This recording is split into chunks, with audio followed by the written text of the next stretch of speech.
like your vibe, you one of a kind. Can't no one ever doubt about you. Cause every chance you get, you hold me down. I even like the way you sound when we getting down. And I just wanna be with you, baby. The only other reason is because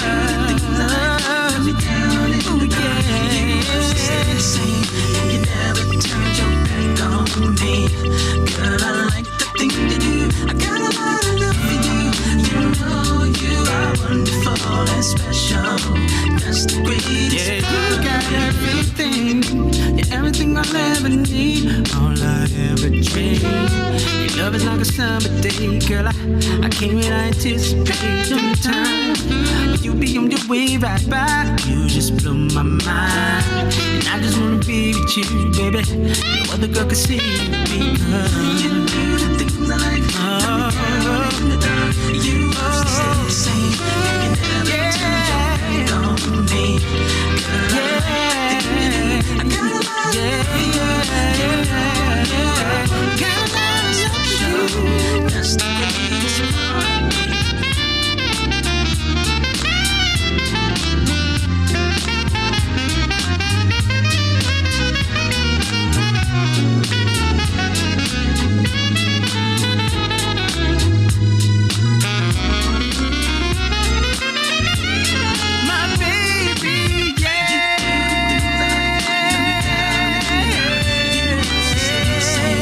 You never turn your back on me. Girl, I got a lot of that's the greatest part of me. Say you are wonderful and special. It's the greatest part. Wonderful and special. Don't you know? Say you are wonderful and special. Yeah. You are wonderful and special. That's the greatest. You do. I got a lot of love for you. Got a lot of love for you. I like the thing you do. I got a lot of love for you. You know you are wonderful and special. You are the greatest part. Got to be you. Wonderful and special, baby. You are.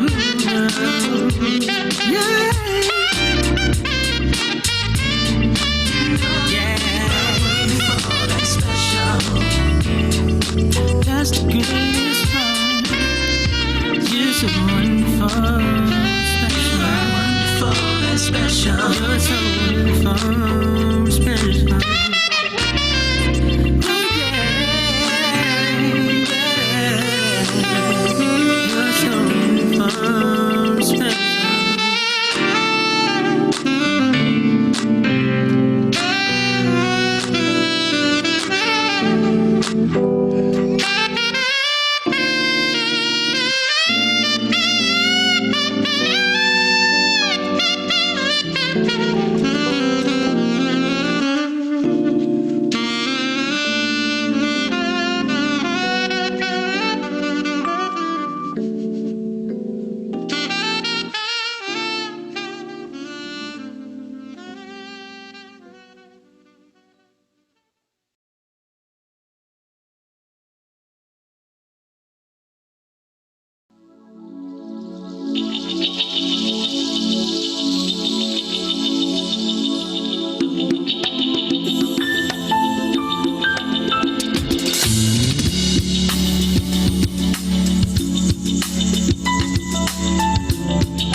Rory, does that mean that we have officially started?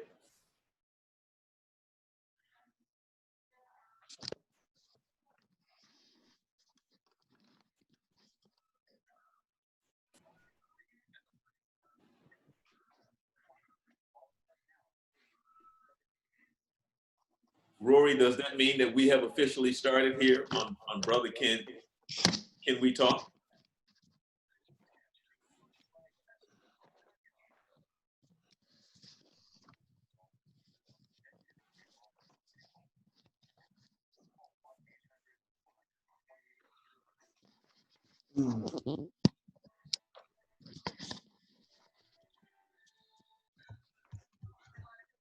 Say what now? Let me just find the other song.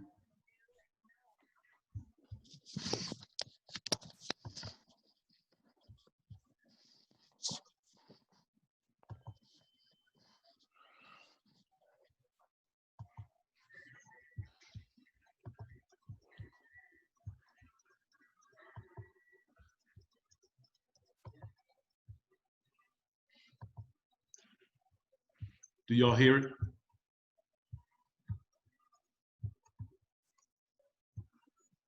Hear you.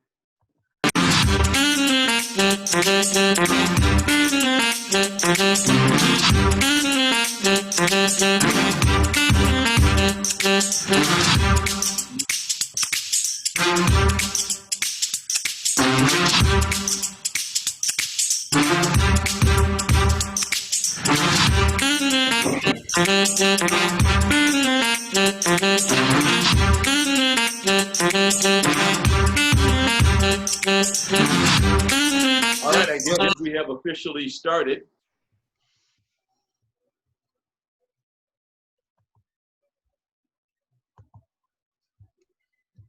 I guess we have officially started. Can you guys hear me okay? Yep. Can you hear me? Hear you well. Okay, well, this is I guess this is the 4th edition of Brother Ken We Talk, and something that we started with the original Coach Carter there. He's in, as he waved to us. And somewhere out on the West Coast that we have Rory T. Edwards, who came up with the idea. And I'm gonna let him tell us more about the topic of what we're talking about today, because I also want to introduce Pastor Mark Crutcher, who's on the line as well. So go ahead, Rory T. Edwards, somewhere in Vegas. Well, I'm going to defer to the tell us elder more today. about what the show is about. I'm gonna defer to the elder right now because I got people coming in, so I'm going to defer to Coach Carter. He knows that's a little side joke of another Zoom we were on. So you may hear my name referred to as the elder, but Very I'm much gonna so. refer to Coach Carter. We will bring you up to speed on that very shortly. So good afternoon on a great Sunday afternoon. We appreciate you being here and joining us for what we think will be a provocative conversation. Looking for your input, want you to share your thoughts. But here's what we really want to talk about. And you know, the last couple of weeks, we've come here. Here's where we are today. You know, we started talking about the male perspective, how we got that way, what made us into that, how that turns itself into the adult male, the husband, the father, and fatherhood. But here's the question that we're asking today: can a black man be the only developer of black boys and raise them into black men? That's the first question. And then the second part of that, is this the same abroad or is it different in other countries? Something to consider. We certainly want to hear your point of view, the esteemed group that we have here today. Before we go, Charles, I'd like for you to introduce them, but before we do that, it is a personal thing of me that I think I want to make sure that we don't forget the history that just passed us by on Friday when we lost two of our greatest anchors in our civil rights concerns and efforts, and those of mentors of us. If we've not had them personally, we benefited from their ideology. And this earlier we lost earlier on Friday we lost Reverend C.T. Vivian, and then that evening we lost John Lewis. And prior to that, a month earlier than that, we lost Lowry. These are huge impact in this. And for this subject matter that we're talking about, to me, those are relationships that we cannot ignore. Because one of the things that the elder Edwards talks about, Roy T, that is, talks about is our history. And I think we cannot deal with our present without looking at our history. So I wanted to make sure that we get that out on the table, because that to me is very important, very much of a very associated effort of what we're trying to accomplish. Now, again, here's the question.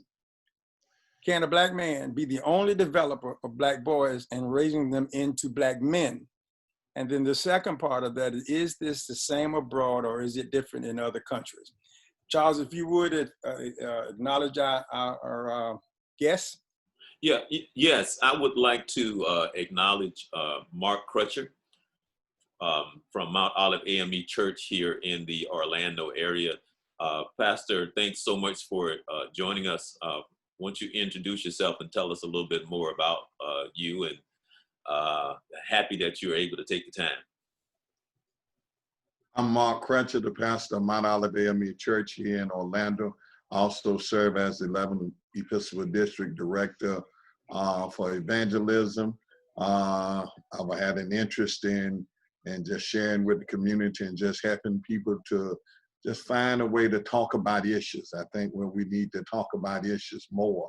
And I think the more we find positive ways to talk about issues that's important to us, the more that we can help people get through some things in life in a positive way. Right. All right. Thank you, Pastor. Thank you. Vince, well, and Hold on, before we even go. Rory, I was going to say, I was going to ask if you can introduce Darren. I see Darren is on that, and I think he's a guest of yours. Well, yeah, Darren is, but what I want to do, Darren, you know me, I'm going to take a presenter's privilege. There's a bigger question that we really want to share with you, and so Coach Carter and I were on a Zoom the other night, and he shared with me a video that I think is very pressing and will also garner some conversation about this particular topic today. And so what I want to do first and foremost is I want to share with you all this video. It's a 6-minute video, and what I want to do is share that with you all to see how we also can address this particular question. And bear with me, because I'm not that Zoom guy, but let's see if this will work. I don't know if it's working or not. I might have to go to YouTube or something. So in the midst of that, then, while I try to work this out, Darren, you can come in and introduce yourself, and when I get there, I'll hold it, and then we can go from there.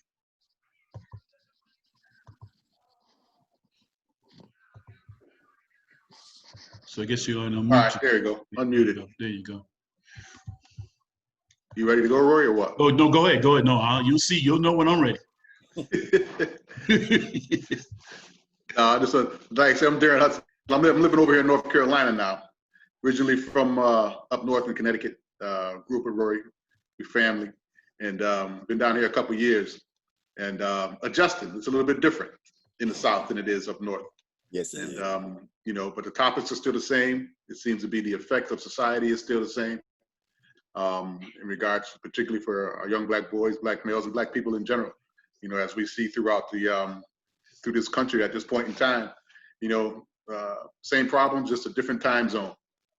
And like I say, Rory invited me into this group, I think a couple weeks back. I missed last week, I was on vacation. So I think it's every 2 weeks, so maybe I didn't miss nothing. But I look forward to the discussion. You gentlemen are probably a little bit more versed in the subject material and everything like that, because you work generally within that realm of what we're talking about. And right now, I'm not really involved as I was. Like I said, I've only been down there a couple of years. I'm looking for some things to get involved with here in the Raleigh area. Wow. And hopefully the discussions that we have will, open up my mind to some possibilities, through my church and what's available in regards to me being able to give back and to help out where I can. All right. Can you see the lady on the screen? Can y'all see the lady? Yeah. Yeah. Okay. And now, you here we still go. have HR me 3 stuck seconds between and we gonna employees skip to- and their here we go. data. Entering. There we go. Okay. Southern trees,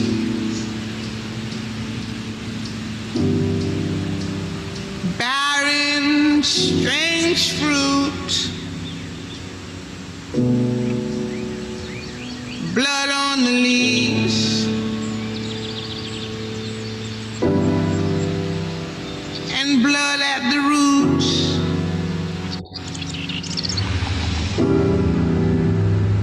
Black bodies swinging in the southern breeze.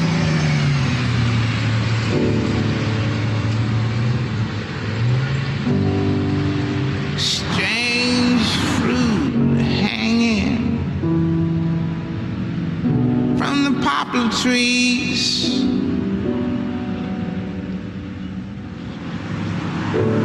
Pastoral scene of the gallant South.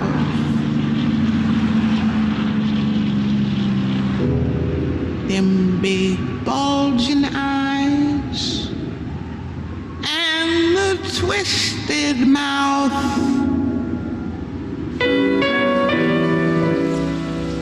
Scent of magnolia, clean and fresh.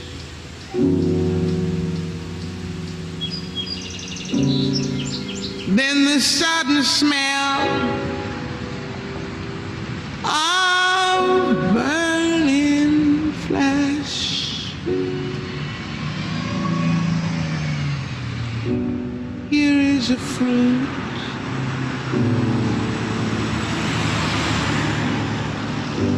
for the crows to pluck.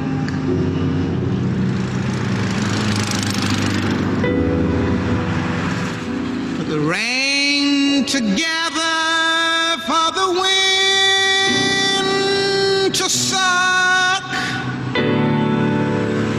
for the sun to rot, for the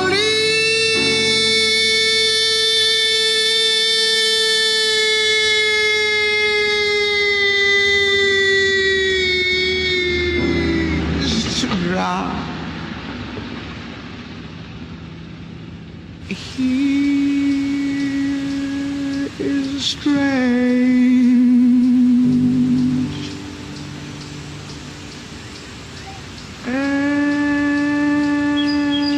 and bitter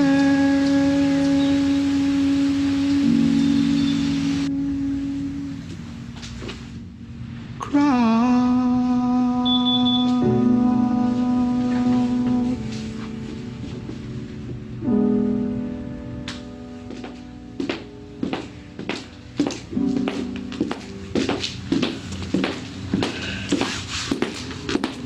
Sweetie. Hey.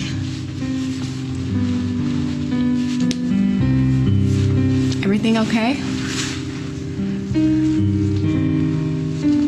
Where are your parents? Huh? We're technically closed, but do you need any help?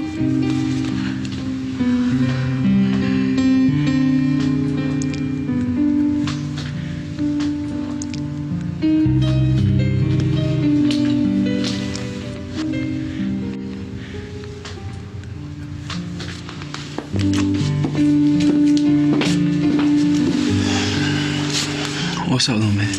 Can you help me take this off? Yeah, let's see what you got. Southern trees,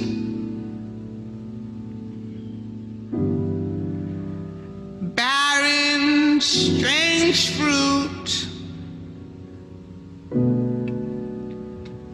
blood on the leaves, and blood at the roots.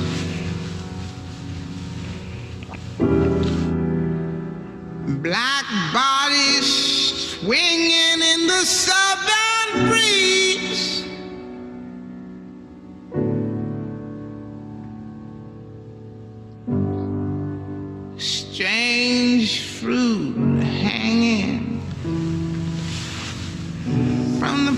palm trees. That don't come off. Pastoral scene of the gallant South. Them big bulging eyes and the twisted mouth.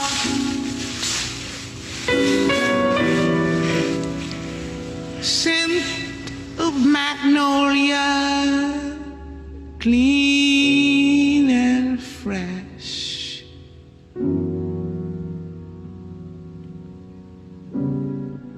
Then the sudden smell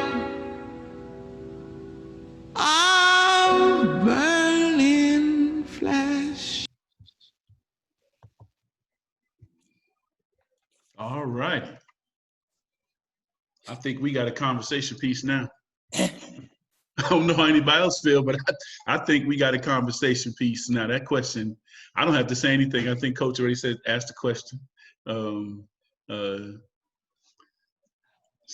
let's go. Let's dive in, because what you just, not to cut you off,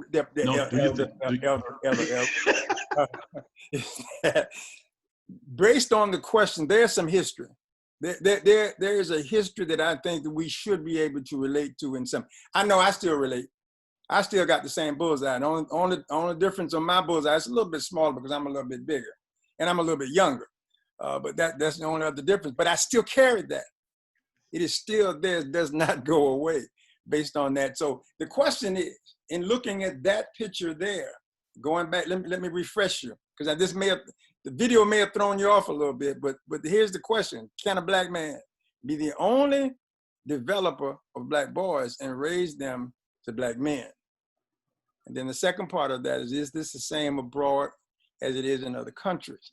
I thought that video showed 2 or 3 different things, but I open the floor. Let me hear your thoughts. I'll tell you what. Let me start with Pastor Crutcher. May I start? I don't want to pick on you, but I'm going to start with you. No problem.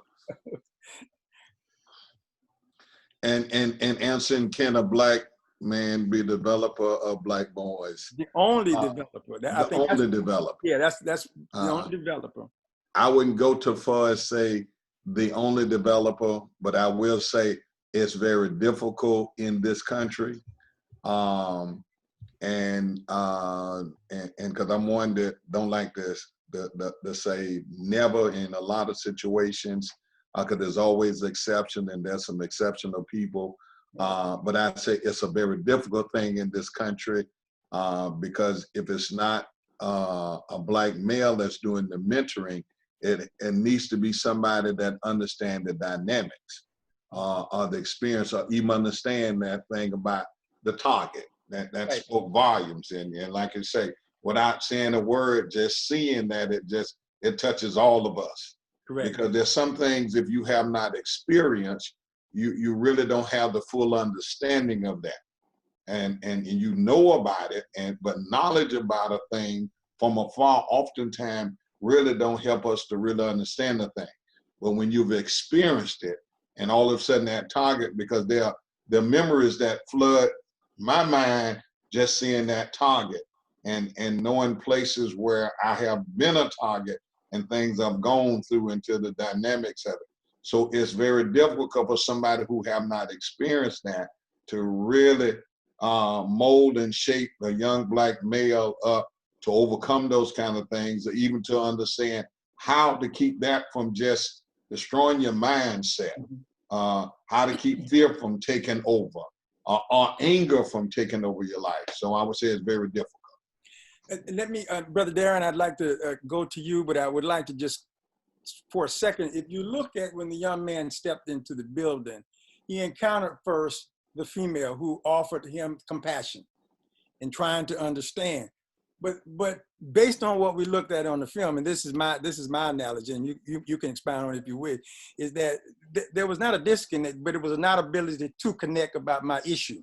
She sensed that, called over the male. His approach completely come in, young man, and he was able to create that dialogue and without quickly get a connection. Your thoughts? Well, I think in today's society, it's a little bit more difficult, you know, to go down that walk in relationship. I mean, talking about your example with when the young lady came over, he didn't really reveal what his issue was. He didn't reveal himself, opening up his shirt until the doctor, till the mail came over. Right. And I think that in itself speaks a lot. Yeah. He wasn't willing to reveal himself to the woman, you know. And going back to your question, can only a man raise a boy into a man? I don't believe that's true, particularly if you look at our society. I was raised by a single mother. Okay. All right. But it was back in a time when we had that homage, you know, it takes a whole community to raise a child. And the community was there. I grew up in the projects in the Great Roanoke, you know, but it wasn't like, I ain't gonna say it wasn't like, you know, what folks say what a project is. It was a community, you know what I mean? And although I didn't have a father, there were men in that community. You know, I had my grandfather, I had Rory's father, I had his uncle, you know what I'm saying? I had other men, you know what I mean, that were there. And if I got out of line too hard, they'd straighten me out. It doesn't matter if I wasn't their son, they treated me like that. That's that village. That's that village. Exactly. Yeah. But in today's society, I mean, particularly if you look at the statistics so far as how many black women are raising black boys without a father, you know what I mean? It's difficult because my mother was only able to show me so much. Correct. You know what I mean? And I learned about becoming a man through a lot of trial and error. You know what I mean? But see, back then, the trials I had were forgiving. The trials nowadays that our boys experience are not forgiving. They'll take their life. Mm-hmm. You know, and I think that's one of the greater dynamics that we're dealing with now. Society in general is a lot more, it's a lot tougher for young black boys, for black kids in general, for black people in general, I think. Like I say, I always say I wouldn't want to grow up today as a child. I'm glad I grew up when I did.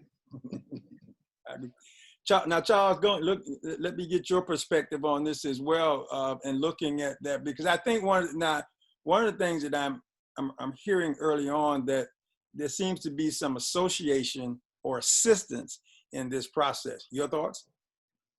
Well, there's a couple of things that that hits home. One is when Darren was speaking, when he was saying that he was raised by his mom and a female, but I'm so happy that he pointed out the village, because that's the key of what the village is about. Because there are some who actually have a father in the home, but it means very little. The village is so very important. It's always great, and I'm pretty sure everybody that's on this panel have encountered some type of relationship with a mother-son, and the notion is, I don't need a male to help raise my child. I'm pretty sure all of us have encountered those. But we also have encountered those mothers who say, I have absolutely no idea how to raise my son to be a man, so therefore I need help. But one of the things that I think is so important was the target in the encounters, that no matter what race you are and what country you live in, you still are faced with a lot of you being a target. So that's nothing new in the sense of the world. But in our culture, one of the first things you learn in America, if you come from another country to this country, you learn racism right away in our history and what that means. But when Rory asked the question, and I wish that I could have reached out to Tommy from In Living Color. And I found out later on from him that he was raised by a white family. And I don't know if you guys know that. I don't know if you guys know that he was raised by a white family. And he kind of talked about that a little, but not enough where and I don't mean the way that it sounds, but I wish that I could interview him and talk with him, because basically what he talked about was he was loved. He was loved, but what does that mean in the sense of who and how he identified himself, especially in this culture? And so I think that's the key of just being self-aware of having an identity, and what does that mean to us in the overall of our existence as we face our lives, and how do we deal with that? And so that's my question, that how do we deal with the fact that I may be raised by a different type of family, and how can I identify with who I am and where I'm from? Elder Edwards? Yes, sir. Can you give a little bit of attention to that? I think there's two things that I would like to share. I think as I look at the question, and every time I watch the video, I always pull something different from the video that sort of churns up my thought of process and information. And one of the things that I really paid attention to today was I paid attention to the lyrics of the song. And if you really pay attention to the lyrics of the song, it's talking about the process of lynching.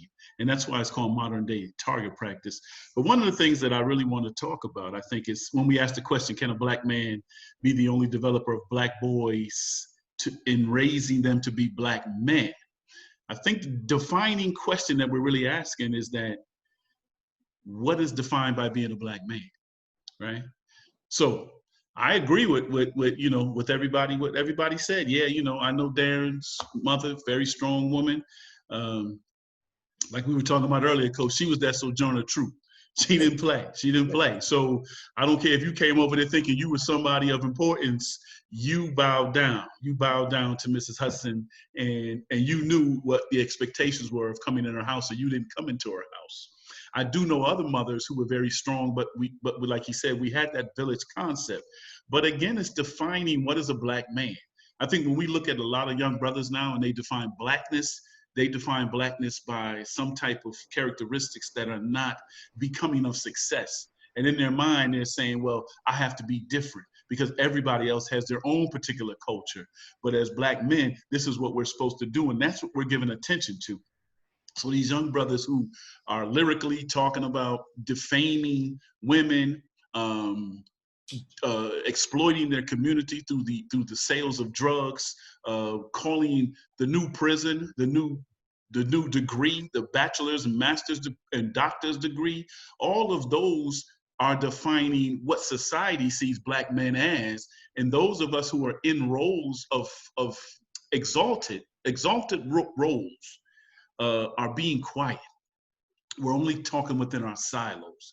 Like a video of a presentation like this, and I'm not, saying that I'm upset about anybody who I invited. I invited over 90 people in the chat this morning.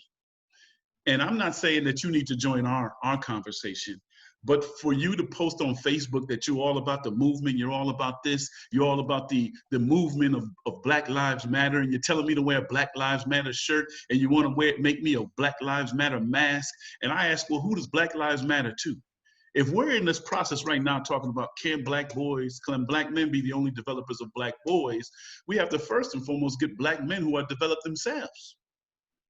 And if we define what developed means, and that's the question to me, is what is defined by being a black man? If we look at the definition of a manhood and fatherhood, we've been discussing for the last 4 weeks, let's look at that and then say, I'm always gonna be black. Even though I'm light-skinned, I'm still the elder. I'm always gonna be black. When I go to bed, I go to bed black. When I wake up, I wake up black. When I go to the hospital, I'm black. When I go to the car dealership, the bank, the schools, everything I go to, I'm black. Nobody sees me any different, no matter what I'm wearing. I'm still black. They see my color first. So it depends on how I present myself. And those who believe that what I'm presenting is of value, then that's what I would believe as defining, can black men only develop black boys? Because my first foremost initiative is to raise my legacy. Now, I'm not saying my legacy based on my children, but my legacy is that I was always told when I was young that for you to complete your process in this life, you must give all of your gifts that you were given by the Creator to the next generation of people and to the next generation of people. And so that is my defined version and vision of what it is. Can a black man raise a black boy to be black men? I think we can if we have a definition of what black manhood looks like. Let me just throw this out, and let's continue the discussion. One of the things I'm hearing early on is that, for instance, we have and Darren, I can relate to being raised by a mother. I was raised by a mother, but had fatherhood throughout the community. Everybody seemed to chip in on the fatherhood side. I had a mom, but boy, I had a whole bunch of dads. And I was being involved in sports, so every coach thought he was a dad. Every pastor in the church, every elder in the church was a dad. So I got plenty opportunities to see the value of fatherhood one way or another. So I get that, but that even having said that, and looking at and I'm working in environments now where I see an awful lot of young black men being brought up in non-black households. And one of the things that I'm hearing from them right off the bat, they want to identify. They want to help this young man identify with his culture. The concern that I have sometimes in our ability to be so involved in trying to be inclusive, we want to forget about who he is. You cannot make him a part of a family until you accept of who he is. Give him an identity as an individual. And then we can work with him in joining that family, because we all want to be attached to something. We all want to be identified as somebody. That's how inalienable right. It's what I think it makes us an individual. Then we can look at that. Your thoughts? You guys talking to me? Well, yes. Yeah. Well, identity plays a strong part in it. You know what I mean? Because, you know what they say. If you don't stand for something, you'll fall for anything. Right. You know what I mean? And how can you stand for something if you don't even know what you're about? So knowing who you are and what you're about. But it goes back to, our education, man. You don't learn nothing about Black history in school. You don't learn nothing about, it's his story, basically, you know what I mean? So, we about him on our sports show on many, many times. And it wasn't until I was older that I started to understand why I was so drawn to him, because he was that link that was missing. And it made a difference in my life. So I do understand the part of the mothers that are raising the son, but it wasn't until I was older that I started to better understand that link and how important the father figure, or the strong father figure, and what I mean by the strong father figure, I'm not talking about the father figure of somebody that's arrogant, I'm talking about the strong father figure that plays the role of embracing and loving in relationship, having a relationship with the child. And it helped me as I got older to put the pieces together to help me better understand who I am. And somebody said to me, maybe that's why the mentoring part has been such a part of my life, because of that was missing as a child, that I was naturally drawn to children, and I don't know why, but maybe that's what it is. So in talking about this with the mother raising the child, but I also understand the link of the father figure and when it came into my life and what that felt like and how it changed my life, if I'm making sense. I want to, yes, you are. And one of the things that I think we need to also include, and it was so mentioned in one of our chat boxes, was mentioned about our consultant and resident truth teller and our fact finder there, Virginia, is that women by nature are nurturers.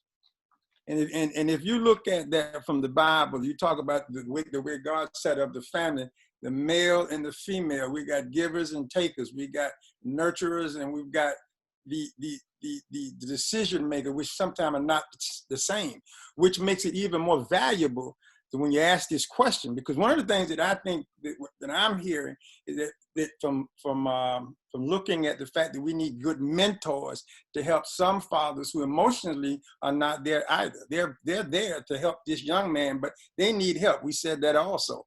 So having taken those things into account, that woman needs that assistance from that male perspective to give the other side of that. So the question I would ask, I would go back to it. Is it true, yes or no? In your opinion, I go right back. All of what we've said, I go right back and I'll ask the question. Can a black man be the only developer of black boys and raise them into a black man? Hey, Vince, I think Pastor Jenkins just came on, and I would like for him to address that. I didn't put you on the spot, Pastor Jenkins. I didn't do it. So I want you to remember. That's your parishioner. What I would like for him to address from his point of experience, from what he has seen from the jail and the prison system, not yay or nay, but just from that experience that he has talked about, what we're talking about as well. Not to maybe to this degree, but he has talked about this. So Pastor, can you address that from just your own personal experience of what you have seen with what you do? Welcome, Pastor Jenkins. Thank you, Brother Carter. It's good seeing all of you guys. I truly pray that you guys are doing well in this time. Thank you, Brother Charles. To address Mr. Carter's question on the short answer and the operative word in there being only, I would say no. And thank God he is not the only developer. If so, we'd be in a whole lot more trouble than we're in right now. But as far as it really goes back to when he mentioned me because I worked and been working in the jail system as a correction officer for the past 27 years. And I've seen generations. I know the granddaddy and the father, and then if I go around to the juvenile, there goes the son down there. It's almost like the blind leading the blind. And you will talk to the father, and then you see why the son thinks the way he thinks, and then you see why the grandson thinks the way he thinks. And then we have these community meetings sometimes I've gone to and met the mother or the grandmother or the aunt or whoever, and you'll find them with a lot of wishful thinking, hoping that the men in their family would step up. And they even say, we want our men in our family to step up. We're tired of them going to jail. We're tired of going to visit them in jail. And so I know it's a broader spectrum than just what I'm speaking of, because it goes all the way back to even the educational system and the systemic and structural racial things that have been taught to further promote inferiority, the inferiority complex of Black men. And so it's a much broader spectrum I'm speaking on, but yeah, thank God that she is not the only, or he is not the only one to develop the Black man. I don't know if I answered your question, but I spoke from the heart. Panel, listening at that, does that help get to the point? So we're saying yes or no. Are we saying no? I agree with Pastor. No. Profoundly no. I mean, everything he said, like I said, because if that was the case, we'd be in a whole bunch more trouble than we are. So I agree with that wholeheartedly. Yeah. Wholeheartedly. I have to agree too, because I do think, and I think we need to make sure that we acknowledge what these, and Pastor James, part of what you said is important. A lot of women really are looking for help and an answer. They're doing the best they can. They're giving because you got grandmother involved, you got mother involved, you got aunts involved, you got sisters involved, trying to all bring a collective effort to do the best. And they're reaching their limit. They can't reach but so far. And that's why I think our fathers and our male images and our mentors are so crucial. So I think collectively we're saying that, no, it's not a single effort. In that he's not the only, but he isn't. The history of is very important. How you get that history to that individual as he matriculates through his age into manhood and developing him is important to have. Would you agree with that? Oh, yes. Oh, yes. So go ahead, Pastor. You know how crucial this is, and this is from my own personal experience. I found out that most of my enemies, as far as black men are concerned, most of my enemies, see, I come from a male-dominated family, and I can tell you a very funny story about that. But just getting my point, most of the men that I had problems with coming up, and even as an adult, were men who were raised primarily in a female-dominated family. That's just how much the disconnect is. Right. That was the biggest misunderstanding I had were with men who were raised in a female-dominated family. Being that I'm coming from a male-dominated family, it's almost like we don't even have that connection, but we never knew. All we knew is that we was always misunderstanding each other. There was always a misunderstanding. There's always friction, and we don't even know why. We don't know and why. It goes all the way back to that, because my perspective of life and it's so shaped from a male perspective, and theirs from a female, that sometimes we find ourselves clashing. What excellent point. This is something Elder Edwards talks about a lot. Is about we have to understand our history, and I agree. And I'm hearing a lot of that in what we're saying about where we come from has a significant factors on how we shape our future. As I indicated, I was raised in a female home, but there were some strong male figures in my family. My grandfather was as big as the big old oak tree down in the park that had been there 100 years. That's how strong he was. And so whatever was said was always pointing to, well, let me go talk to your granddad. No, we're good. Well, I'm good right here. I heard you the first time. You don't have to repeat it. I don't want to go down there. I'm good right here. So, but again, perspective.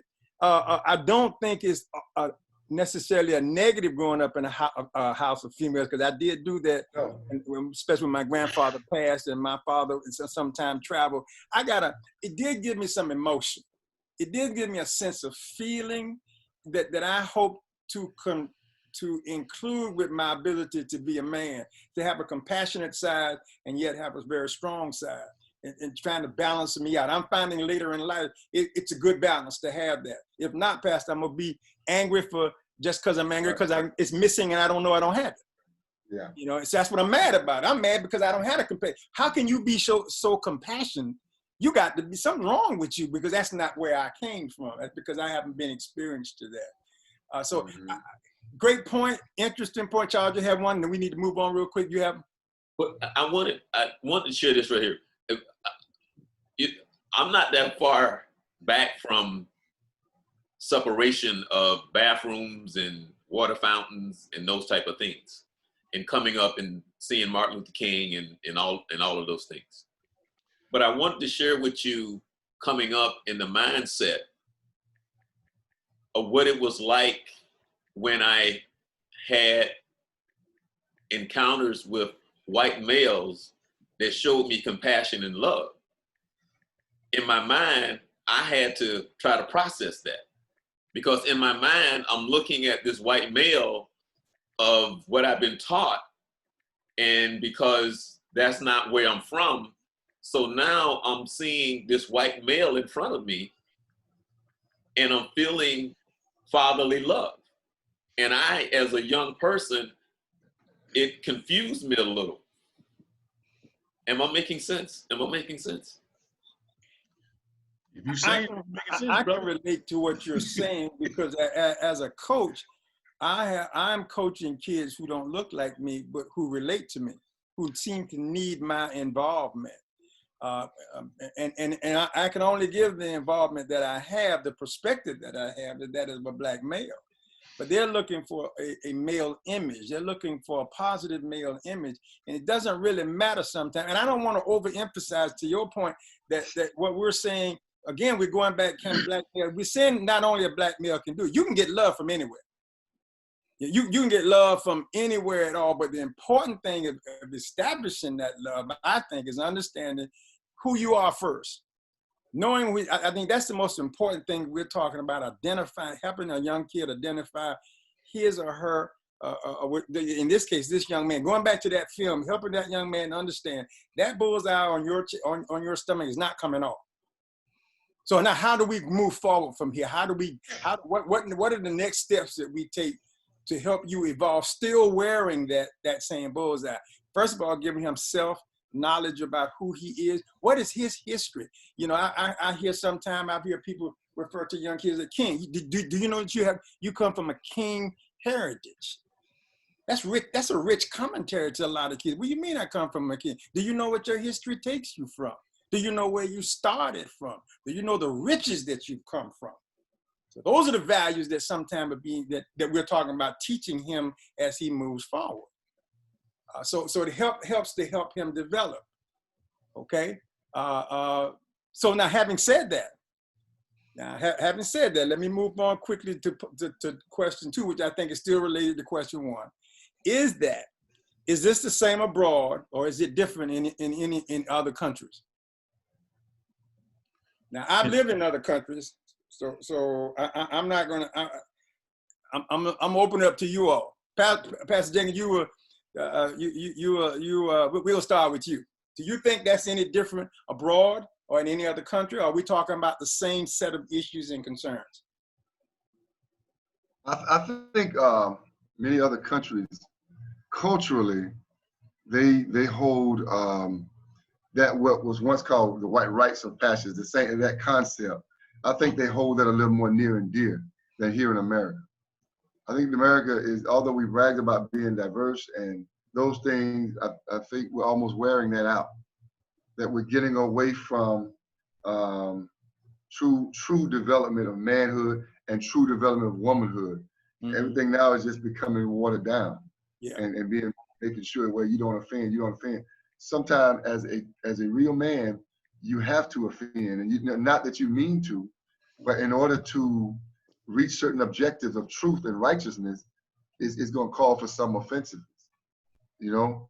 But I think other countries are more in tune with the cultural development of the male and females, or we're talking about males now, of the men, than I think America's getting away from that. Good point, Pastor. Because even in entertainment, I don't mean entertainment, you know, we had, even in entertainment, although they were just, you know, figures on TV, but still, we had the James Evans, we had the George Jefferson, unapologetic. Archie Bunker, I mean, you know, he played this racist guy, but they were unapologetically men. They were unapologetically leaders of their families. But if you look at entertainment now, it's like, you know, mama, grandma, big sister. You don't see that unapologetic man. And when you become an unapologetic man, uncompromising man, you almost a terrorist. Elder Edwards? Just really quick, I want to, you know, and Darren's going to know why I'm saying this. I'm just the type of person who always throws a monkey wrench in something just to give people a little thought-provoking information. And one of the things that I think we always concentrate on, and Pastor Jenkins know last time we were on together, I told him that I worked in the correctional facility also. Not as long as he did, because what I did is I saw young brothers who I thought had great talents, and I said, where are we losing them?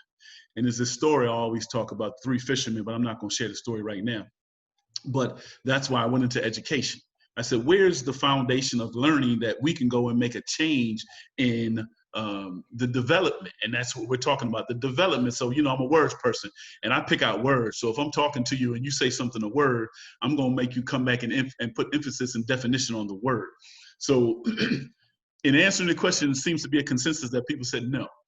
But I'm going to throw a monkey wrench in it and say yes, based on what the development is. So what are you trying to develop? Are you only developing a phase, or are you developing the life experience of this individual?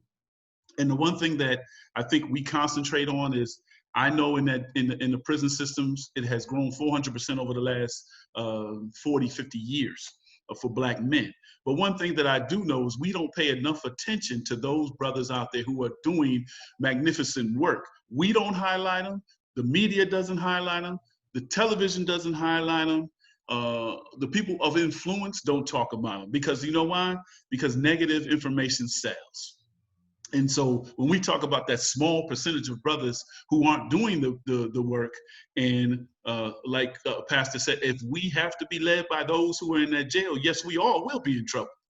But I beg to differ. If you're going to be led by me or any one of you all, we're in great hands. You know, like Allstate, you're in good hands with Allstate. You're in good hands with you all. So the number of individuals, I think, is much larger out there. But the information that people are talking about, the programs that people are highlighting, all of that is not being an emphasis on who is doing well in the communities.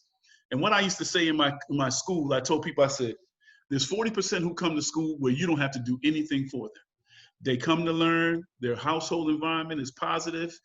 There's 50% who can go either way.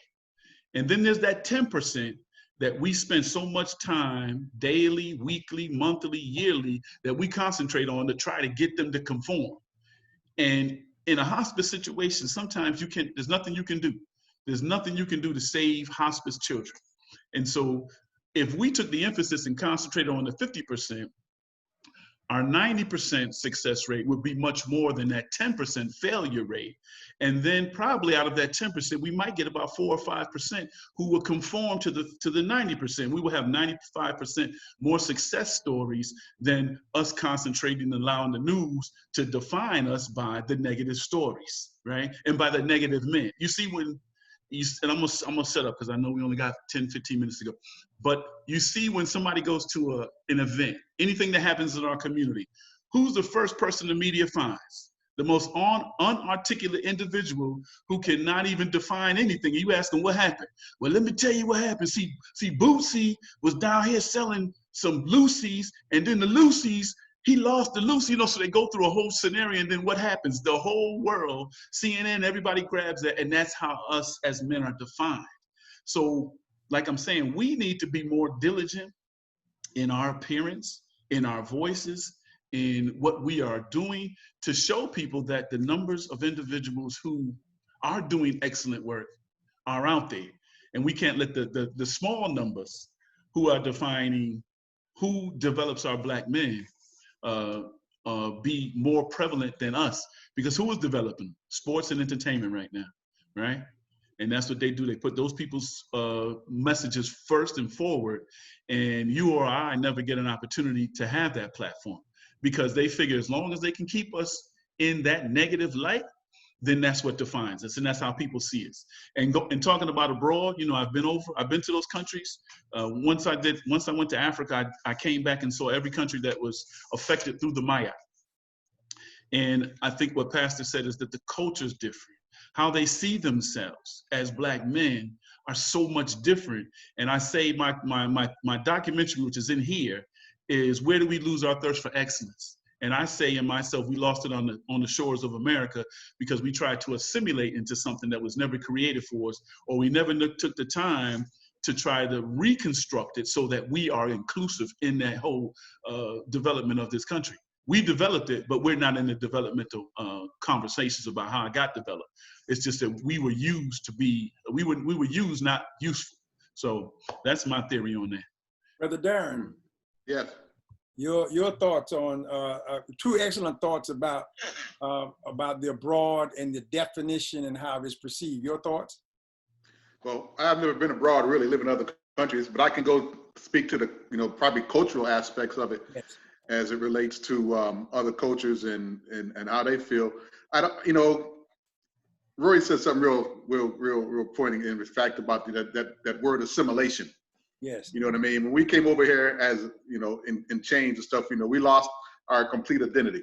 And, in order to try to make it in this world or in this country, I'll put it like that, in this country, over time, as you came out of Reconstruction into Jim Crow and all that other stuff, You know what I'm saying? You had to look at those people who were in power and try, and if you wanted that success, you had to do what they were doing. You know what I mean? And I think that became part of our problem. You know what I mean?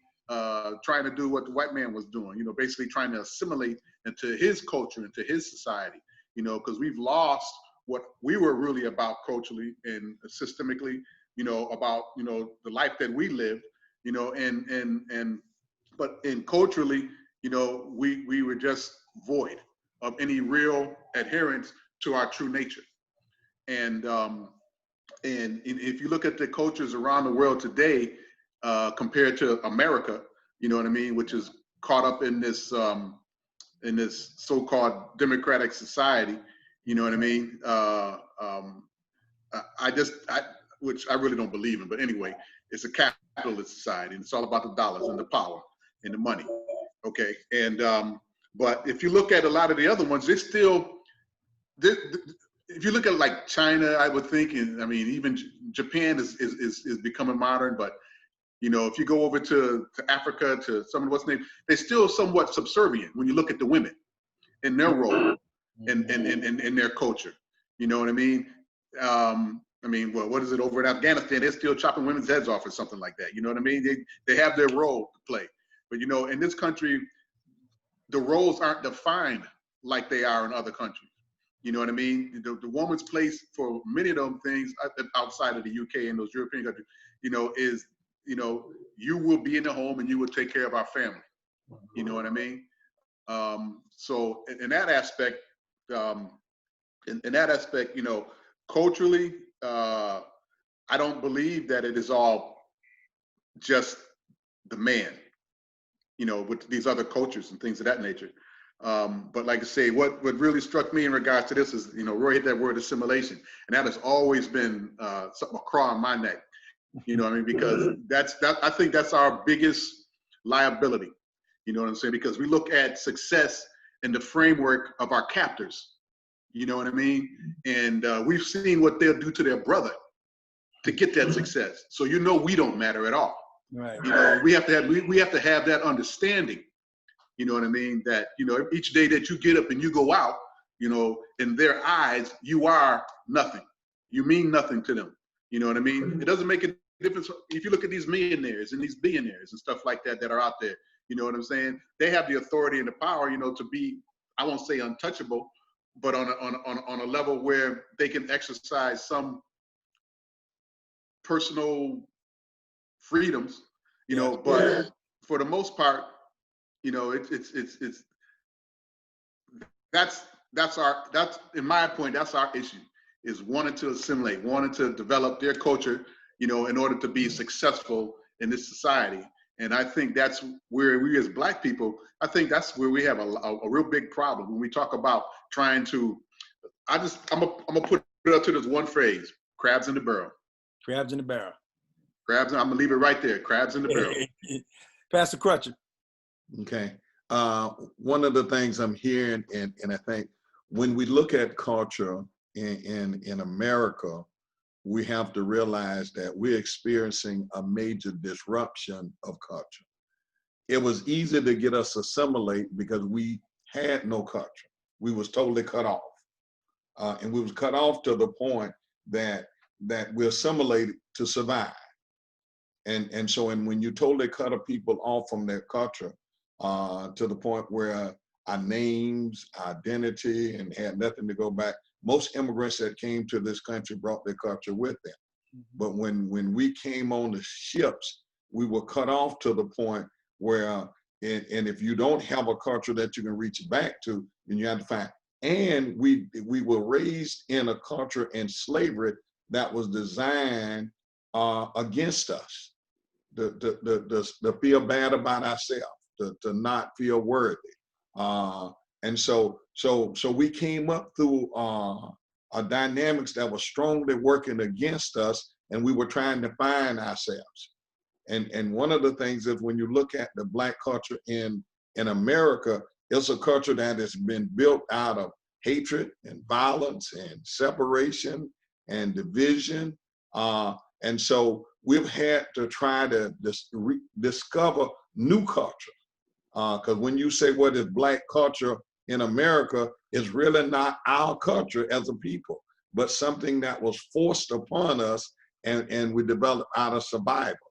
And as dynamics change, we've got to find a way to force ourselves to change, to adjust to the new dynamics in the country. When we got in integration and no longer are we forced to be separated, we had to find a way to get into that. We had to shift there. And things that we were comfortable with when we was in schools by ourselves, now all of a sudden we had to make some shift because we had culture class and idea classes, and we were clashing and we were trying to clash with folk who didn't want to be with us. And so all those dynamics come upon us and made it difficult. Actually, I think as a people, we've done a good job of survival with what all that we had to come up against. Yeah. And survival became the number one part. We're gonna survive. And we had to push some other things out the way just to survive.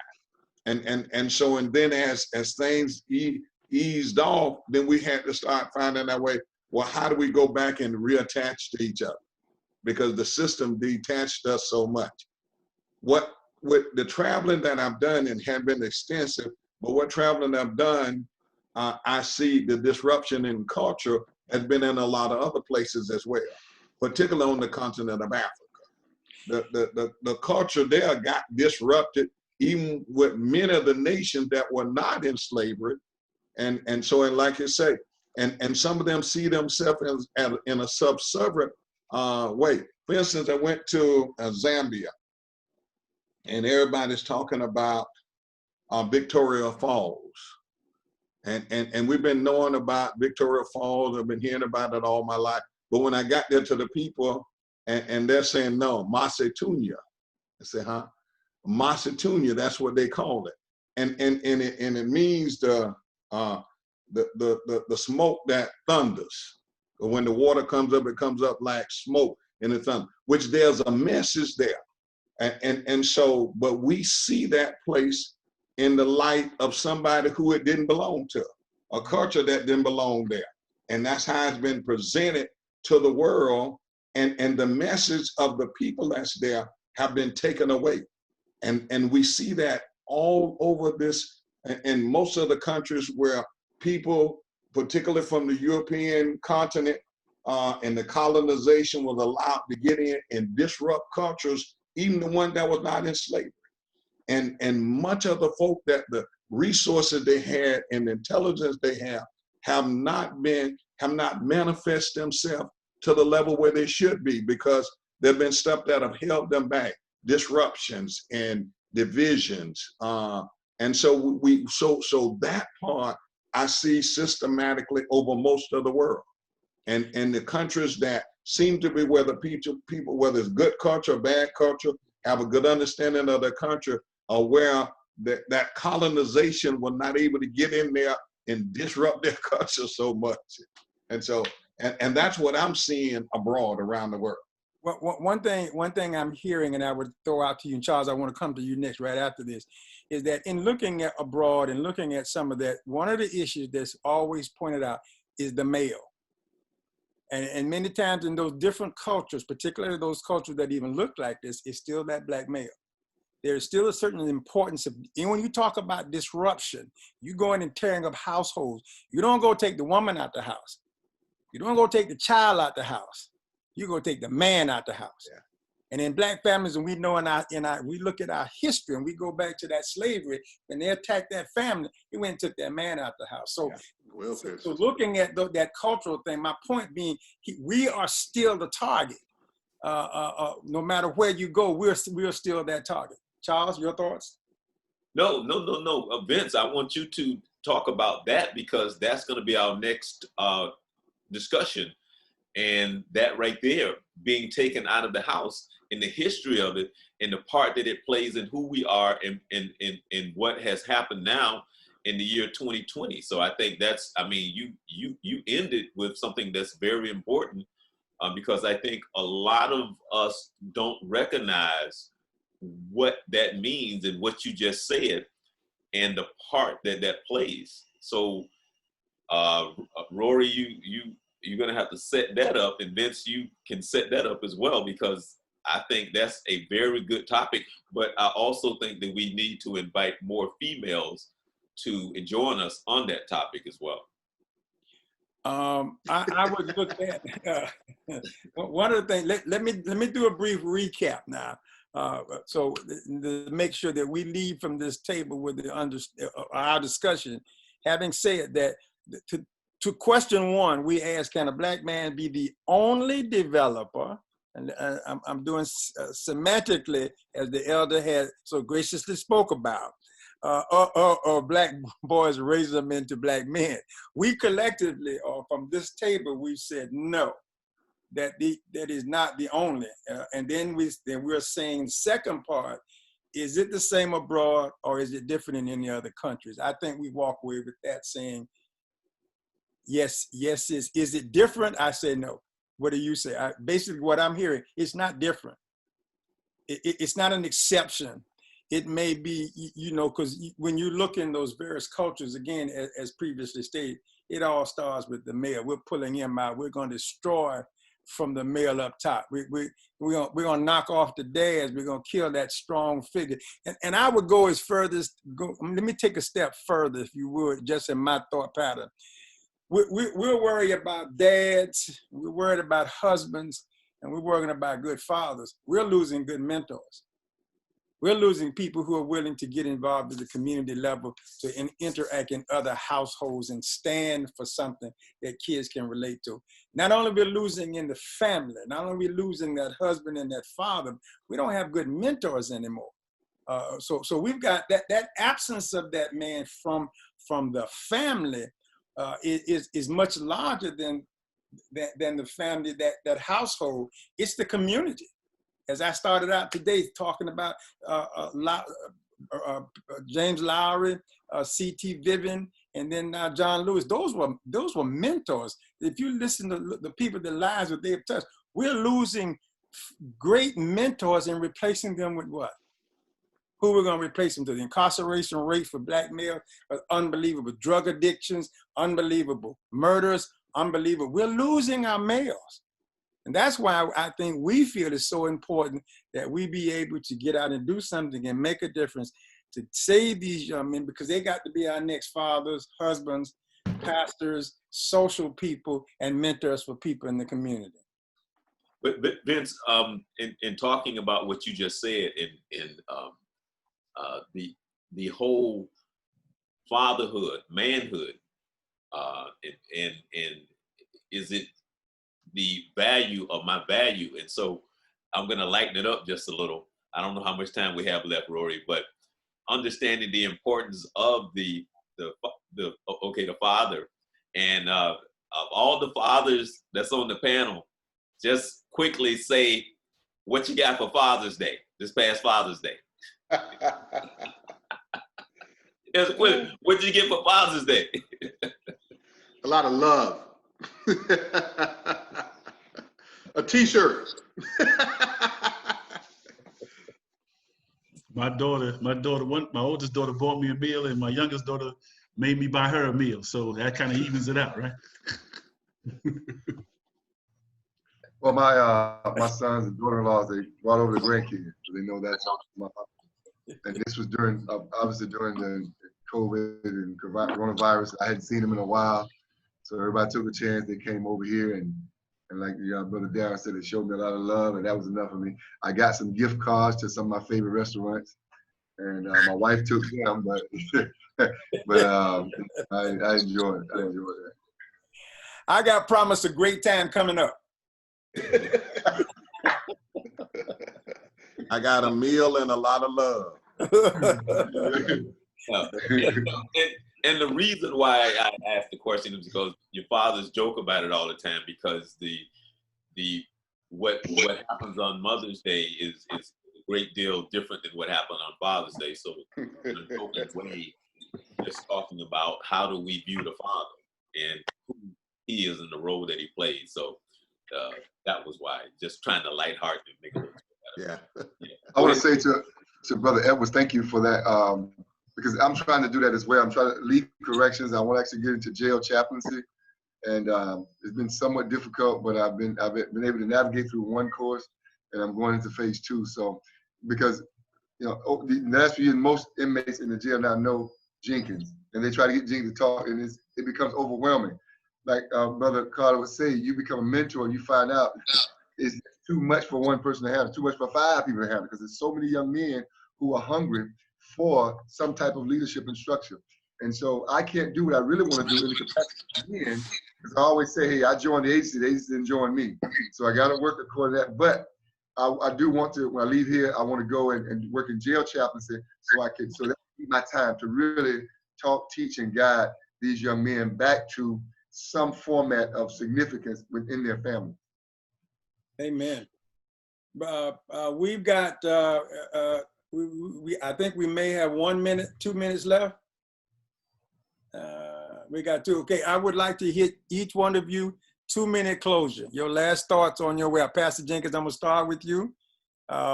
First in, first out? No. That's all right. No. I'll leave with a Bible verse, Philippians 4 and 6. Be anxious for nothing, but in everything, through prayer and supplication, make your request be made known unto God. And I just say to us, let's be prayerful men, as well as strong men, as well as focused, uncompromising men. And for everything, let's teach the young men not to keep, perpetuating the same stuff. Let's challenge them to do something different. Amen. Pastor Crutcher. Well, I like to say that what we've got to do is find a balance in our homes with mothers and fathers that is needed. And wherever we can fill in, we need to do that. There's a young man in my life. I dated his mom, was my prom date in high school. I went on off. Later on, I went back home, and he asked me, would I be his father? Amen. Yeah. And and I'm thankful now that I wasn't stupid enough to turn him down, and my wife would allow me to be in his life. Amen. Because now he's a young man, married, a preacher. And I think back and said, now if I'd have turned him down, God, what would I be telling you now? Oh, amen. Amen. What kind of conversation? Yeah. Charles. Yeah, I just want to thank all of everyone on the panel, and I thank you for being in my circle. I thank you for the spirit that you have, and I thank you for the continuous hard work that you continuously do in our community and making a difference. Thanks, Vince. Thanks, Rory, for doing what you're doing and caring and having a heart and compassion. Blessings to everyone, and continuous blessing for all that you do. And stay safe. And stay safe. And now I shifted to Elder Edwards to close us out and put some blessing on us before we go.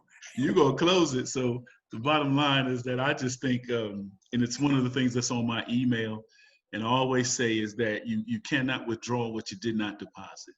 And so, even in the work that we're doing, and as Pastor Jenkins said, in that particular prison, brothers come to you because they've been so limited in their resources, and they realize that even though they're in there, that majority of them want a better life, but the environment causes them to be in a certain mindset that they can't be sort of welcoming, because welcoming means someone would take advantage of them. And so I just think that if we continue to deposit the gifts that were given to us by the Creator, then we will be able to give young brothers an opportunity to withdraw amazing things, especially with the energy that they have going forward. I just think we need to teach them how to divert that energy towards some positive outcomes. And so that's what I would like to end with. I'm going to say thank you to everyone who's on this call today, those that were with us and who shared, particularly those of you who thought it not robbery to share your thoughts. And you don't know how much appreciation I have for that. I came in with the glass half full, leaving with the glass overflowing.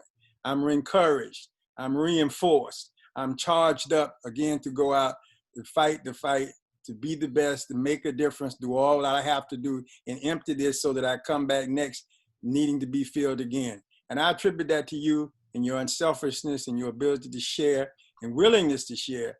and your willingness to stand up for what's those things, as Brother Lewis say, what is it? What did he talk about? The doing what's right, making it right.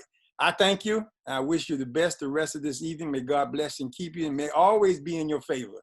And I thank you and enjoy it, and we'll talk to you again soon. Please join us again. Thank you very much. Right. Bless y'all.